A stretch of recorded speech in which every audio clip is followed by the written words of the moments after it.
Hello साथियों, कैसे हो आप। आशा करता हूं कि आप सभी लोग ठीक होंगे।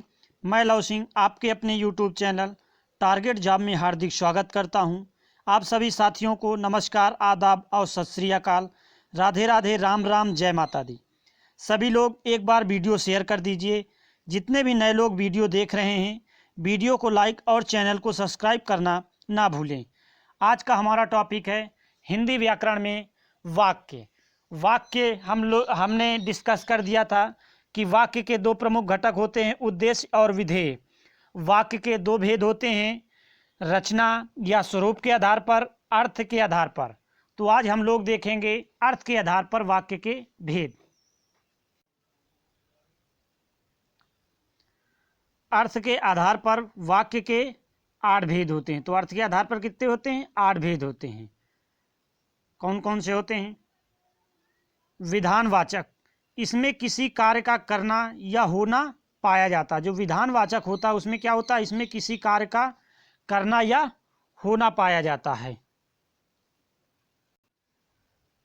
जैसे एग्जाम्पल दिया, मोहन पुस्तक पढ़ता है। हिंदी हमारी राष्ट्रभाषा है। यहाँ पे पुस्तक पढ़ना क्या है? एक किसी कार्य का करना होना पाए, करना है। पुस्तक क्या कर रहा है? पढ़ रहा है। इसी तरह हिंदी हमारी क्या है? राष्ट्रभाषा है।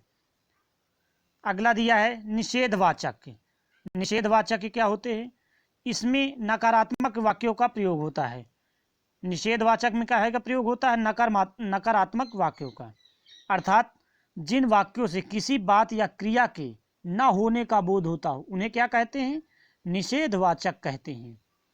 जैसे रमेश विद्यालय नहीं जाता, यहाँ पर नहीं दिया है तो क्या है? निषेधवाचक। माता जी खाना नहीं बनाती, तो यहाँ पर क्या दिया हुआ है? नहीं। फिर अगला आ जाता है हमारा आज्ञावाचक। आज्ञावाचक, इसमें किसी कार्य को करने की आज्ञा या आदेश, करने की आज्ञा या आदेश दिया जाता है। क्या दिया जाता है?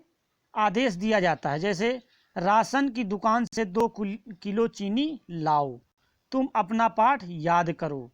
इसमें क्या दिया जा रहा है? देखो, आदेश दिया जा रहा है ना। कोई कह रहा है राशन की दुकान से 2 किलो चीनी लाओ, तुम अपना पाठ याद करो।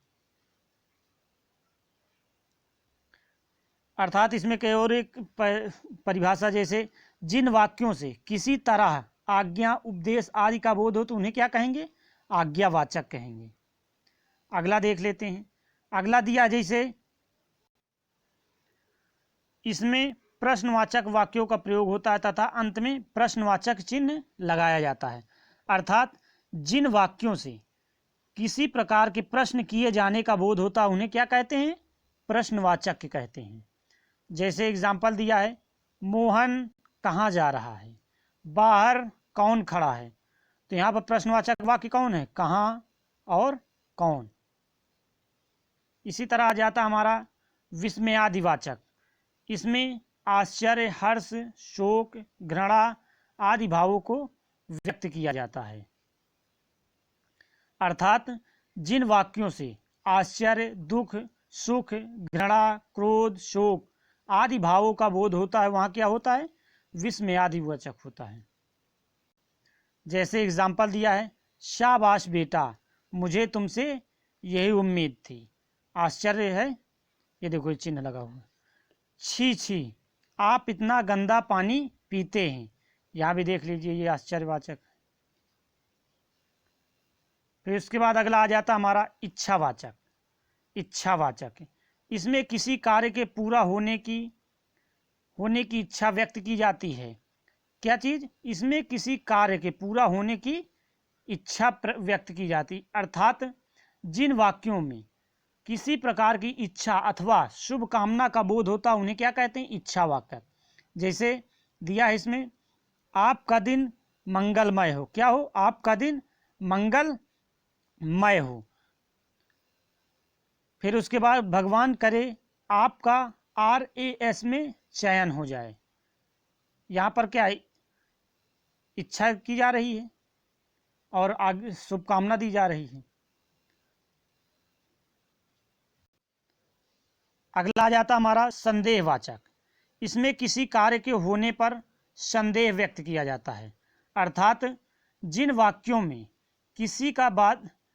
वाक्यों से किसी बात का संदेश प्रकट हो, यानी संदेह प्रकट हो, उन्हें क्या कहते हैं? संदेहवाचक कहते हैं। क्या प्रकट होता है? संदेह। जैसे एग्जाम्पल दिया है, हो सकता है मेरा भी RS में चयन हो जाए, तो यहाँ संदेह प्रकट किया जा रहा है।